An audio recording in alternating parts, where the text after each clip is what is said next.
Merci beaucoup, mes chers concitoyens. Aujourd'hui, on a effectué une visite de terrain, surtout une visite de travail.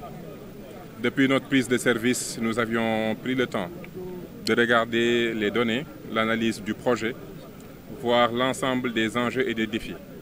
Mais c'était important de venir aujourd'hui sur le terrain pour rencontrer l'équipe de terrain et voir aussi la réalité, parce qu'au-delà des chiffres, la réalité sur le terrain est assez édifiante. Ce que nous constatons, c'est que nous avons cette décharge qui reste véritablement une exploitation très traditionnelle. Parce qu'on a des récupérateurs qui font un travail extraordinaire, mais qui font un travail très difficile. Nous avons trouvé quasiment 3000 personnes qui existaient ici, sur quasiment 116 hectares. Et pourtant, ce qui me préoccupe, c'est que le projet qui a été lancé, Promoged, pour gérer cette décharge, bénéficie quand même d'une enveloppe de 206 milliards, mais qui n'a été utilisée qu'à un niveau de 12%, ce qui est problématique sur 3 ans. Alors qu'on connaît l'urgence de la situation, Mbeubeus, il faut le dire, on ne le répétera jamais assez, c'est une bombe écologique. C'est une situation qui ne peut pas continuer. Et aujourd'hui, la vision de son Excellence le Président de la République et du Premier ministre, c'est de mettre en place des unités techniques, mécaniques, qui vont pouvoir traiter ces déchets et les valoriser de manière sécuritaire et réduire l'impact sur l'environnement. Parce qu'aujourd'hui, nous avons des riverains qui souffrent énormément de cette situation. Donc aujourd'hui, toutes les préoccupations que nous avions sur le papier se sont confirmées sur le terrain. Ça n'empêche en rien le courage et la détermination des hommes et des femmes que nous avons trouvés ici, qui font un travail extraordinaire, mais c'est plutôt le modèle qui préoccupe. Le temps que l'on met, 3 ans, pour décaisser 12% sur une enveloppe de plus de 200 milliards, c'est problématique. Donc aujourd'hui, notre mission et notre objectif, c'est d'inverser cette tendance et de focaliser notre action sur l'installation d'unités qui vont pouvoir véritablement traiter un volume assez important et pouvoir sortir Mbeubeus de cette situation et les riverains de cette situation. C'est ça aujourd'hui notre approche. Nous avons eu des discussions avec les partenaires techniques qui ont compris notre détermination et qui aujourd'hui acceptent de continuer à travailler avec nous malgré le constat quand même problématique de 12% de décaissement sur 3 ans, ce qui n'est pas normal. Donc aujourd'hui, c'est une nouvelle dynamique qui s'enclenche avec des hommes et des femmes que nous connaissons déterminés.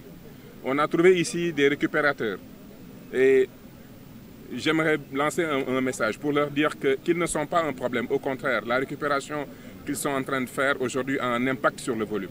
Mais l'avenir, pour nous, c'est des métiers beaucoup plus modernes.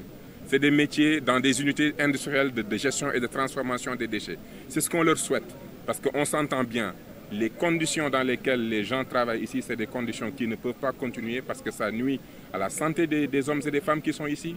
Je me pose des questions sur leur espérance de vie, sur leurs conditions de vie. Je vois des enfants, et d'ailleurs, c'est l'une des décisions qu'on va prendre. On ne peut plus tolérer des enfants dans cette décharge. Et ça, j'espère que ceux qui dirigent aujourd'hui ce centre prendront cette note assez claire. On ne peut plus autoriser des enfants dans cet endroit-là. Écoutez, on a beaucoup investi dans les systèmes d'éclairage, dans la sécurité, et des hommes et des femmes qui aujourd'hui s'occupent de la sécurité. Donc aujourd'hui, c'est de faire de sorte que les enfants ne puissent plus avoir accès à cette zone parce que ce n'est pas acceptable. Ici, Mbeubeus n'est pas la place pour un enfant de 5, 10, 15, ce n'est pas sa place. Donc aujourd'hui, il y a des hommes et des femmes, il y a des enjeux de sécurité, mais surtout des enjeux de santé publique. Il y a des enjeux de santé pour un adulte qui fait ce métier de récupérateur que nous connaissons problématique, mais nécessaire pour le moment, on peut le comprendre. Mais pour des enfants, je pense que c'est quelque chose qui ne peut pas continuer. Nous avons aussi constaté des animaux qui traînent ici. Ça aussi, c'est des choses qu'on peut adresser rapidement, en attendant maintenant de nous focaliser sur l'essentiel. Parce qu'au-delà, le plus important à retenir, c'est que notre option, c'est d'aller vers un véritable traitement des déchets pour les valoriser. Écoutez, nous sommes en place depuis 5 semaines. Ce que je peux vous dire, c'est qu'on a déjà sur la table des offres de partenaires techniques et financiers, des partenaires qui nous présentent un procédé qui existe depuis 20, 30, 40, 50 ans, qui a déjà fait ses preuves et qui permet de transformer les déchets en combustible solide, en engrais pour l'agriculture et en pavage. Donc voilà une option qu'on est en train d'étudier, rien n'est encore décidé.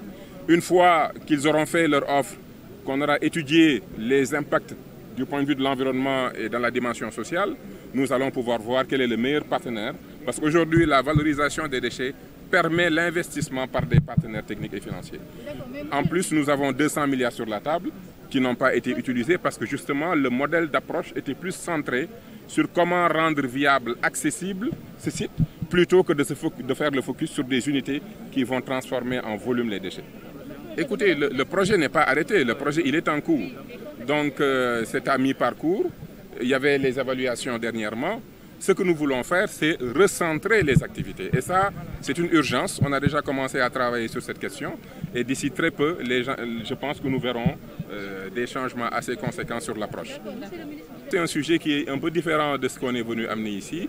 Et en termes de communication, vous êtes des professionnels, vous savez qu'il ne faut pas brouiller la communication sur deux choses différentes.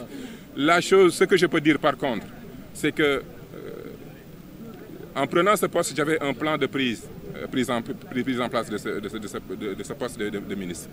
Et j'ai arrêté ce plan-là uniquement pour recevoir les syndicalistes, les écouter et leur dire qu'aujourd'hui, on ne peut pas penser le développement de ce pays sans la décentralisation et sans les travailleurs qui y sont. Et ce que je voudrais, c'est qu'autour d'une table, que nous travaillions sur comment nous pouvons trouver une solution rapidement. Ce qu'ils ont accepté.